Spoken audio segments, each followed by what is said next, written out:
Hi, we are group number 4 from section F, and we are presenting on the sustainability practice in mining industry, which is expected to grow by 7.4% of the cumulative growth rate and to reach $1,783 billion by 2017. According to white paper published by Kellogg, 45% of the economic activity is supported by mining sector, so this has a great potential to affect the health of the ecosystem.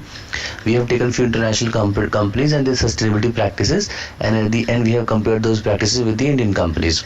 So the first company that we have taken is the Glencore. So there are 4 pillars: health, safety, environment and community. The health pillar is further extended to 3 pillars, that is a healthy workplace, fit for work and fit for life. For the safety pillar, they have introduced safe work initiative in 2013, after which they have seen significant reduction in fatalities and injuries. Also, the board is involved in the cases of fatalities, like the incident must be reported to CEO, board and sustainability team within 24 hours. This company is also trying to put the real-time monitoring and continual review of the mine closure plans. Their sustainability strategy aims an objective to prosper with sustainability growth without violating the human rights. Another company that we have taken is BHP Billiton, which is a multinational metal mining and petroleum company. This was awarded as a leader in sustainability in 2015. BHP Billiton donates 1% of their pre-tax profit voluntarily for the development of the community to charitable entities. Risks that can affect the health, society and environment are identified using a matrix within the company that defines the degree, frequency and possibility of the damage. In year 2015, this company has registered 0 fatalities in the controlled operation by improving the quality of investigation and simplifying the process. BHP Billiton has also implemented biodiversity and the land management plans, which are updated on the annual basis. In year 2015, a considerable amount of $33 million was socially invested to improve the quality of the people and provide them the opportunity and extend their capacity for the participation of entrepreneurs and local business. The other companies will be taken up by Prashant Puniani. Thank you.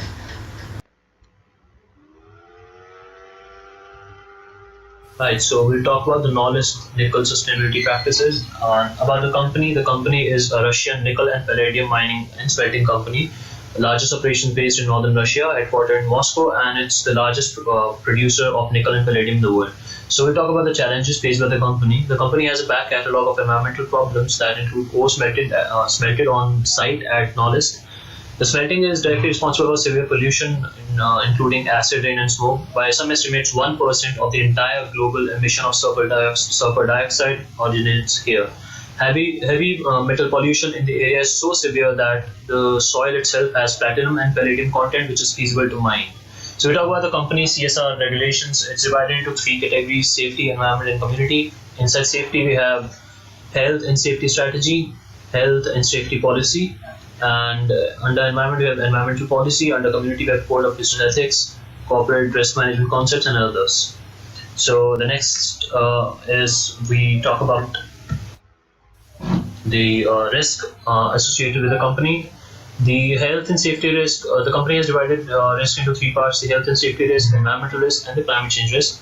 Under health and safety risk, the company is exposed to health and safety risk in all its businesses, including exploration, production, transportation, logistics, and power supply. Under environmental risk, the company's production operations are associated with environmental pollution risk, which in case of major impact can lead to civil or administrative liability, reimbursement of damages, and penalties imposed on the group.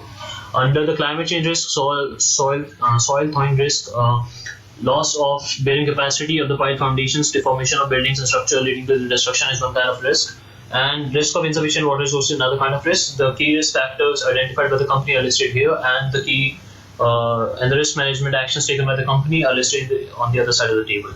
Moving on, we have the Freeport McMoran Copper and Gold Company. The company, also called Freeport, is a mining-based company in Phoenix, Arizona. The Freeport mining company is the largest copper producer in the world and operates the world's largest and most profitable gold mine in Indonesia. The mine trading severely impacted more than 11 square miles of rainforest, according to 1996 Dames and Moore environmental audit. The report endorsed by Freeport also estimates that during the life of mine, 3.2 billion tons of waste rock, with a great part of which generates acid, will be dumped into the local river system. Overburden or the waste rock from the mine has polluted a nearby lake due to the acid mine drainage. So that is the environmental problem faced by the company. The other problems are societal and labor practices, labor problems. So the company has taken some actions which include environmental, societal, and labor practices, which is given down in the table below. Thank you.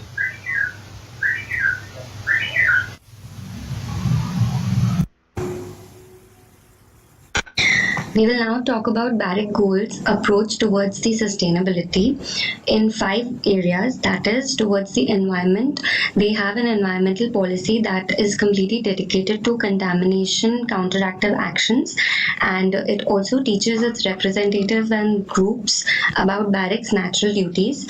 In water management side, all the water that Barrick uses is overseen by Barrick's Water Conservation Standard, which is directed by the International Council on Mining and Metals. 62% of water that Barrick utilized was reused as a part of 2015, and half of Barrick's contaminated water was not released into the nature. For air emissions, all the operations at Barrick have air control arrangements and exercise as per nearby laws, directions, and grant prerequisites. Barrick also reports its discharges through pertinent government outflows, reporting projects, for example, the National Pollutant Release Inventory in Canada and the Toxic Release Inventory in the United States.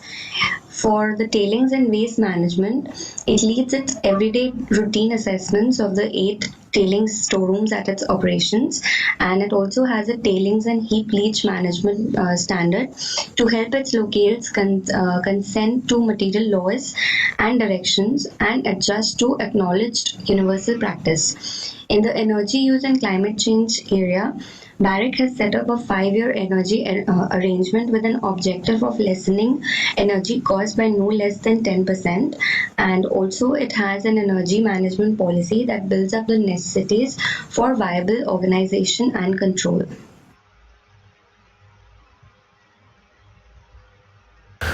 Vedanta's sustainability plans revolve around 5 aspects. The first is health and safety, environment, community relations and engagement, training and development, and finally diversity. Under health and safety, we count the number of fatalities and the injury frequency rate. As of last year, the fatalities stood at 8 in total against a target of 0. On the environment side of things, we majorly focus on the water savings, energy savings, biodiversity plans, and non-hazardous waste recycling. Water savings accounted to somewhere about 7.38 million cubic meters against a target of 2.47.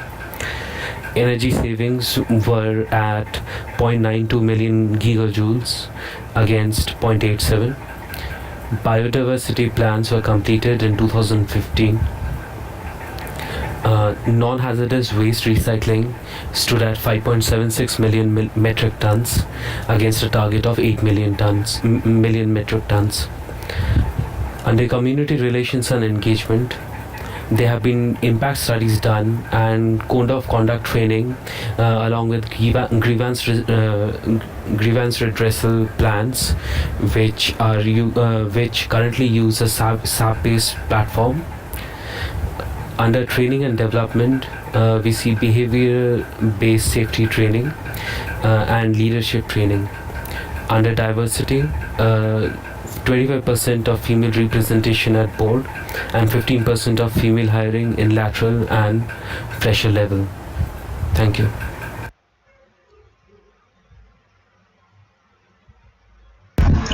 So to compare Indian and global mining industry sustainable practices, we took 5 companies: Vedanta, Coal India, Rio Tinto, BHP Billiton, Anglo American.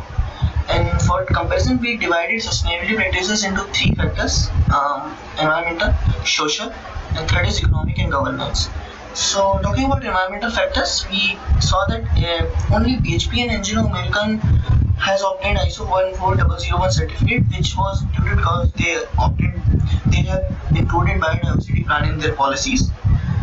In climate change attribute, all the companies were measuring their GHG emission and publishing this emission performance on their international platforms. Talking about water management, we saw that only Rio has proper policy for the water management and the target was properly met. Indian companies has policy in the place, but their target was met or not, it was not clear.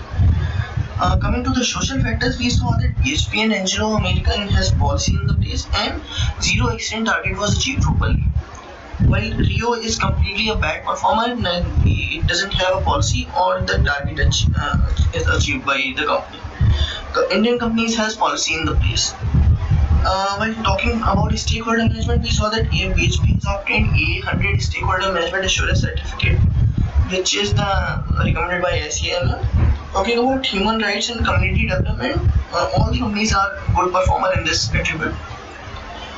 Coming to the third factor, economic and governance, we saw that in the transparency and accountability attribute, only Rio published GRI report as per GR3 and GR4 standard, which was recommended by ACMM and UN.